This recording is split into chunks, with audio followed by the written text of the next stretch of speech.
The Pilates Sandbag is a deceptively challenging exercise. And yes, traditionally it is just like a bag of sand and a rope and a dowel of some kind. Mine is not literally sand. It is 3 pounds of metal weights. So I actually built this out of my partner. He had like one that went up to like 20 pounds. And so this is one of his 5-pound weights that he had in there. Again, in classical Pilates, I say again, as though I've always said this, which I have not necessarily.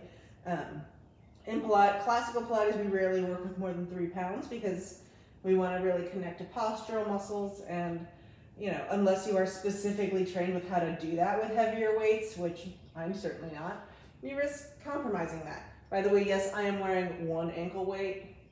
I'm working to just like address a big left side asymmetry. So you do not need to wear ankle weights for this. You certainly don't need to wear one. I am just really, again, working to adjust an issue in my own specific body. Anyway, so this is actually just like 3 pounds of metal weights, and I just made a cute little bag for it out of scrap fabric because I can sew and I like things to be cute.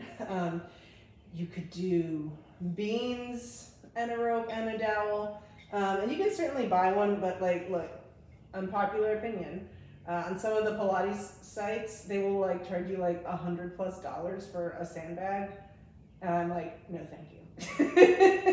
No, thank you.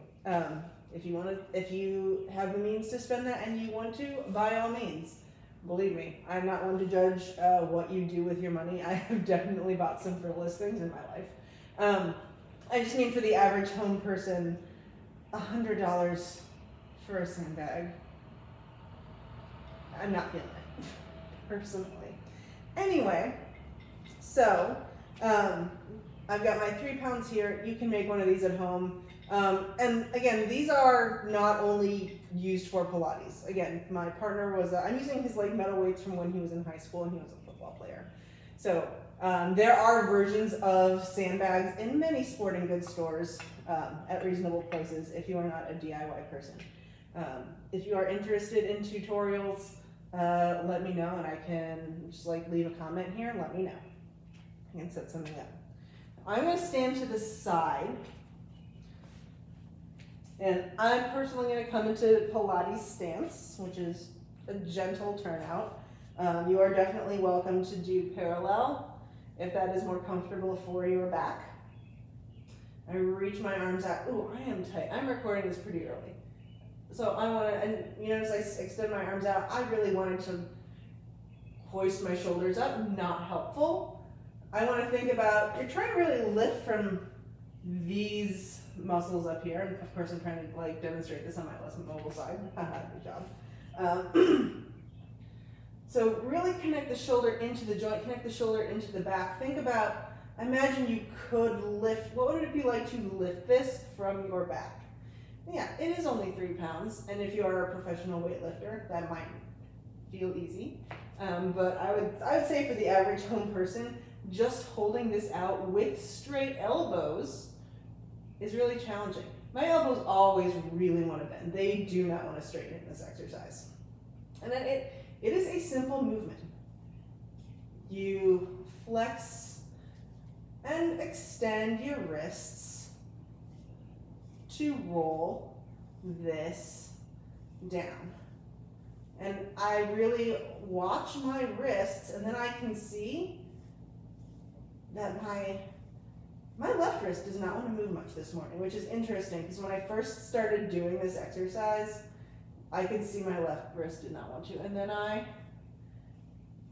reverse direction to roll back up. And you've got to keep those shoulders connected, and you've got to keep those elbows straight. So if you, like me, work at a desk as your primary source of income, this is a thing I would recommend doing every day. This is not a thing I do every day, but I do feel like my life would be better if I did. I have done it. This is the 3rd day in a week I've done it, so it's good for me. And roll it all the way till it comes up. Whew. All right. You only need to do that one time. I am going to show it one more time from the front just so you can see what it looks like from a different angle. So I showed you from the side, which I think was most important, but here it is from the front. I've got my arms out. Other key things that it's worth thinking about, try to avoid, you can look at your wrists, but otherwise just try to look sort of ahead. Your feet aren't going anywhere, I promise. There can be a tendency for people to sort of dump into the low back and overextend through the low back as a release valve. So try to think you've got like a big like TheraBand wrapped around your waist, holding you in. Oh my God, I never do this twice in a row. This is terrible twice. And I am really, look, I'm not weightlifter strong, but I am Pilates strong. That has become really clear to me over these last couple of weeks as I wrap up my teacher training journey. But yeah, this is really tough to do one right after the other. So you can do this up to 3 times. You really only have to do it once. Again, if you're like me and do a desk job, maybe do it like once before work, once after work. You could even do it once at lunch. Maybe like slide one into your desk. I have a coworker who just has like a kettlebell sitting on her desk for like when things get slow. So anyway, I hope you enjoyed this. People really liked the little reel of this I posted over on Instagram a while back, so there seems to be like an interest in this. I definitely recommend it if you are a computer person in any way, shape, or form. So have a great day.